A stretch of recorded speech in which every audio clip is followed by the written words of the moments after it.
if you're wondering, for example, how you know your political system has become corrupt, or let's put it differently, how you know that any system that you happen to be embedded in has become corrupt, one way of assessing that, judging that, is to determine for yourself whether or not you're allowed to say what you think. You know, I mean, you can genuinely think something without it being right, obviously, but if you genuinely think something, that's your truth. And, you know, in the marketplace of free ideas, everyone is allowed to express their truth. That doesn't mean everyone's right. It doesn't mean that you have any right to have people listen to you. It doesn't grant you any access to power, but at least you get to say what you think. And if that's withheld from you or you're punished for it, you can bloody well be certain that the system has started to take a vicious turn towards oppression and repression, and that the outcome of that's going to be bad.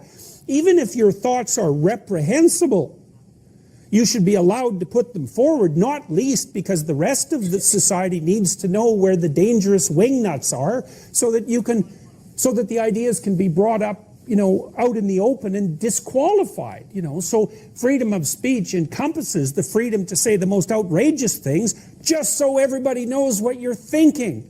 Because if you can't say it, that doesn't mean you're not thinking it. It's just going to go underground and fester there like a Freudian repressed thought. So freedom of speech has nothing to do with protecting the kind of speech that is necessarily pro-social. It's exactly the opposite of that. Is you want everybody to say what they're thinking, because then you know what they're thinking.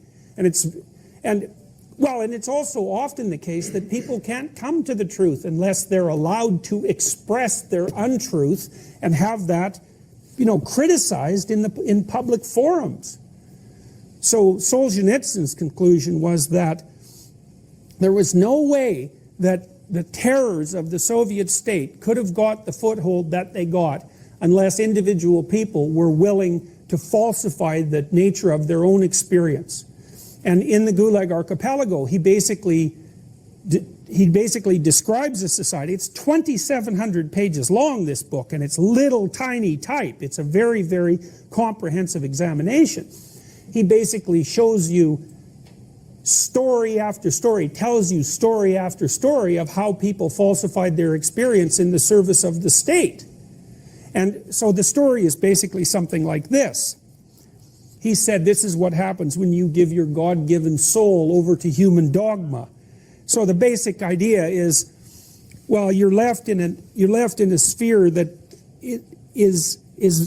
has the absence of a well-defined meaning. So that's a consequence of the collapse of the previous belief systems. And because you're torn apart by that in some sense, you don't know where to turn. And one direction is, of course, nihilistic, and the other direction perhaps is totalitarian. Now, another direction might be that you try to figure things out on your own and still live a life that's truthful and that has integrity. But we're going to leave that alone for a moment, because it's difficult to even conceptualize that might exist if you've already swallowed the presupposition that all the values have fallen apart.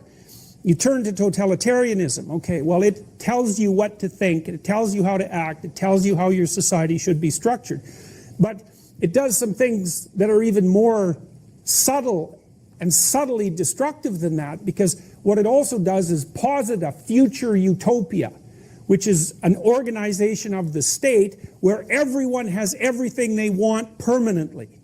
Now, Dostoevsky, when he wrote Notes from Underground, he basically said, well, this was way before the Communist Revolution. He said, he was talking about these sorts of utopian, egalitarian communitarians. He said, they've got human beings completely wrong, right from the bottom up, because if you took the typical person, he says, if you gave them everything they possibly wanted to eat, so that all they had to ever do was eat delicious cakes, and they didn't have any other responsibilities than, what did he say, indulging in the continuation of the human species, and so that if they were so happy that if you put them underwater, nothing but bubbles of bliss would float up to the surface, the first thing that people who were put in that situation would do would be to wander around smashing things just so that something unexpected and interesting would happen.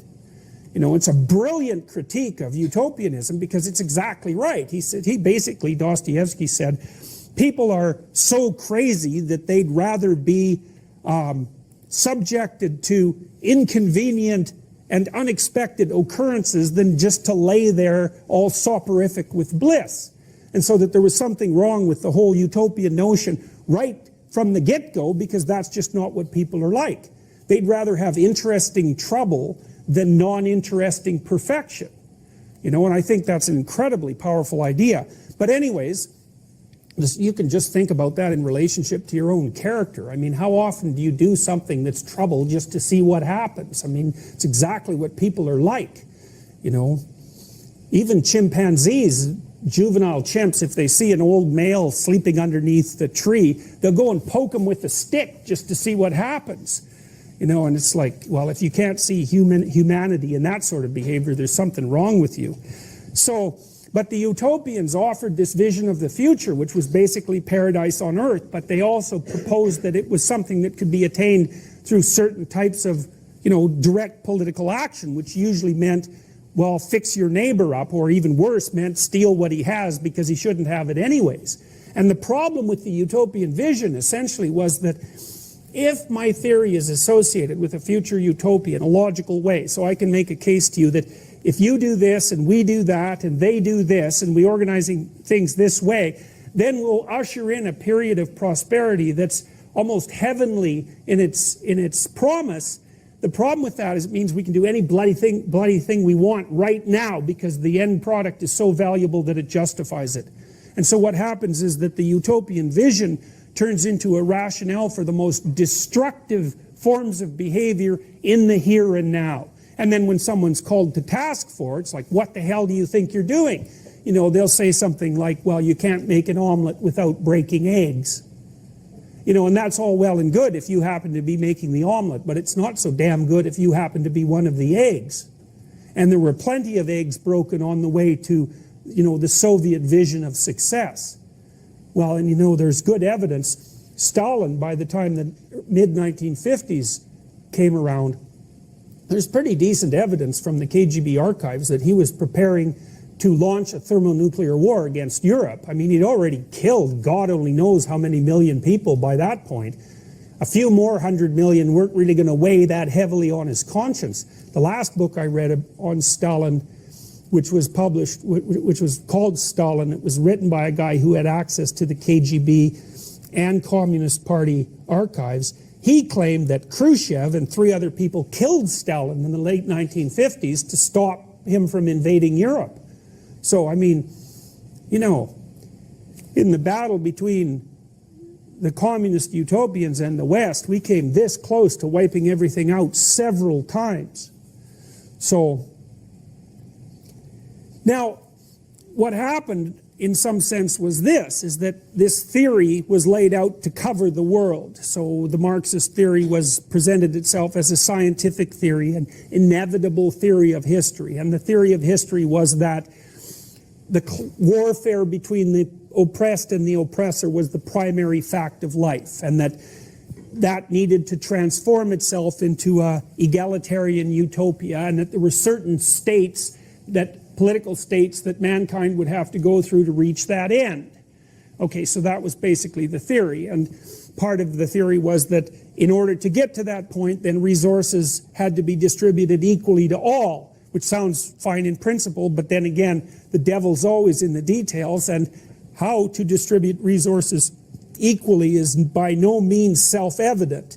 You know, part of the reason that the English came up with the idea of the free market, this is Adam Smith fundamentally, is because Smith figured out that trying to figure out what things were worth is so complicated that you can't actually calculate it. So then we would say, well, what's your coat worth? I'd say, well, would you give me your coat for $5? $2? $1,000? Okay, so the point being is that, you know, there's no way of establishing the worth of things, because the worth of one thing is its worth in relationship to all other things of worth. Like, it's a continual interaction between all things of worth, and the only way you can make that calculation is by letting people, individual people, make micro choices and that the value of things is established as a consequence of 100 billion micro-choices. We'd call that, in the modern world, we'd call something like distributed cognition. You know, it's like you're outsourcing a price decision to the marketplace. What's this thing worth? Well, the answer is whatever people will trade for it. And it's not a cop-out.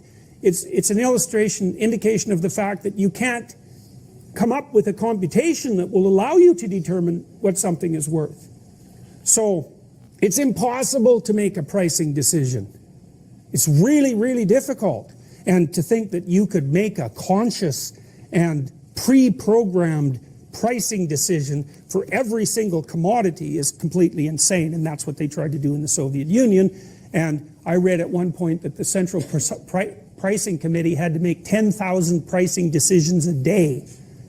Well, you can't even come up with the price of one. You put things on Kijiji, you know, it's like, well, what's it worth? Well, you look at what everyone else is paying for it, roughly speaking, and then it depends on how quickly you want to sell it and what kind of shape it's in, and, you know, it's complicated. And you have a pricing guideline, you just have to look the damn thing up. It's still hard to figure out what the price is. But imagine you have no comparative information at all. What's a hypodermic needle worth? Well, I guess it depends on whether you need it to inject the penicillin that's going to save your life, or if you're just putting it in your cupboard to store it. But it's a complicated decision.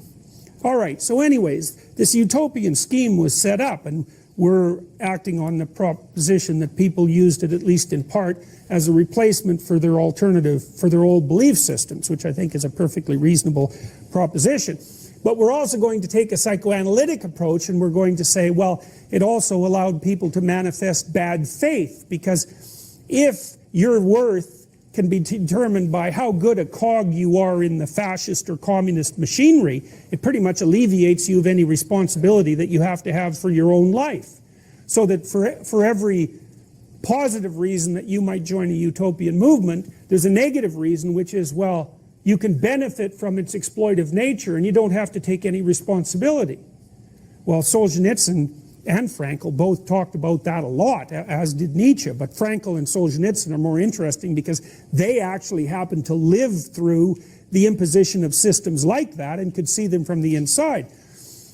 Solzhenitsyn's first observation was Marxist economics didn't work. Well, that was a big problem, because it was supposed to work, and not only was it supposed to work, it was supposed to work perfectly. And what that basically meant was that if it didn't work, you only had one of two options. You could either abandon the damn system and start to complain about the fact that you had to line up for bread for 4 hours a day, which was perfectly typical daily activity for people, for example, in Poland and in Russia before the wall came down. Everything cost nothing, but there wasn't anything to buy, so it wasn't very much of a bargain. And instead of paying for your bread with money, you just paid for it with time. You stayed in line for 2 hours or 3 hours or 5 hours, and when you got to the front of the line at the department store, you took whatever the hell was there because you didn't even know what it was that you were going to be buying when you joined the lineup.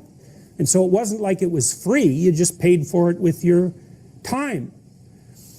So Solzhenitsyn noted that what happened as the system continued to manifest its counterproductive properties was that either people had the choice of saying, oh, this isn't working worth a damn, there must be something rotten in Denmark, or pretending that everything was all right and lying about everything. And that's what they did. They lied about everything, and so you got the situation up to the point where in East Germany, before the wall came down, 1 out of every 3 people was a government informer. So that meant if you had a family of 6 people, 2 of them were telling the government what you were talking about at dinner, and that was their duty. And so what that meant in these societies was no one ever said anything that they meant, ever. And if they did, the probability that the KGB was going to kick down their door at 4 in the morning and take them off to the central prison before dumping them in some damn camp where they'd never see anybody they ever knew for the rest of their life was extraordinarily high. So you watched everything you said and everything you thought around your wife, around your brother, around your sister, around your children, and the whole system ground onward in a mire of absolute deception and lie.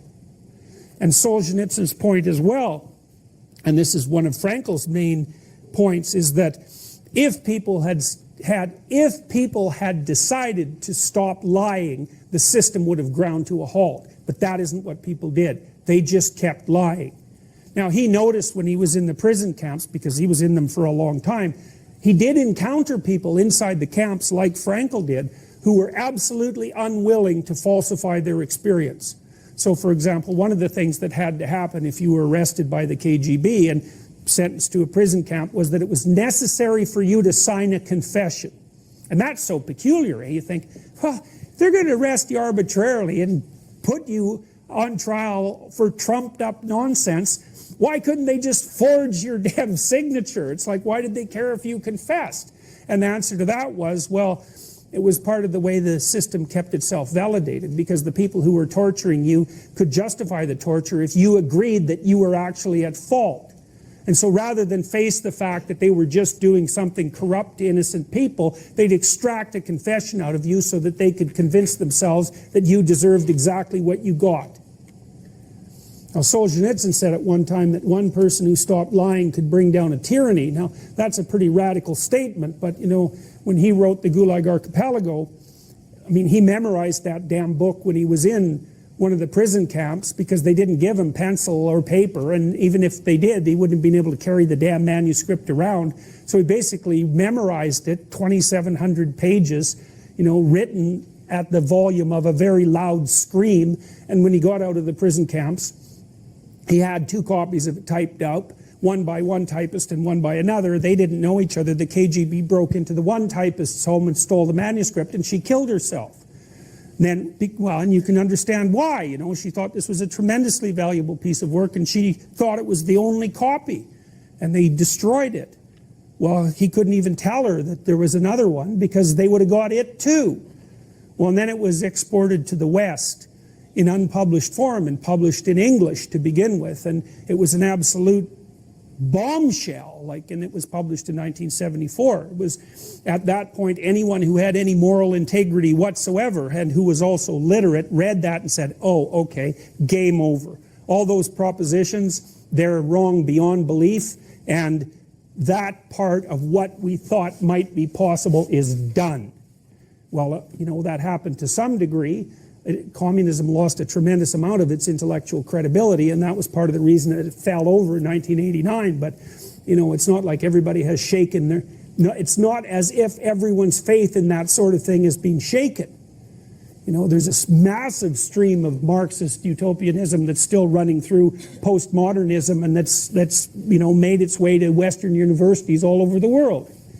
So, despite all of this, despite these tens of millions of deaths and this total moral corruption, and no one even knows about it, and I don't understand that. It's completely unacceptable. It's the biggest lesson of the 20th century. You know, and we hear a lot about the Holocaust, and no wonder, it was a truly terrible thing. But there's all these other events of the 20th century that were absolutely catastrophic, and they're not part of general knowledge, and you have to ask yourself why. Because if we can't learn from that, if we can't learn from all those tens of millions of people who were tortured to death and ruined in political prisons, like, you got to ask yourself, can we actually learn anything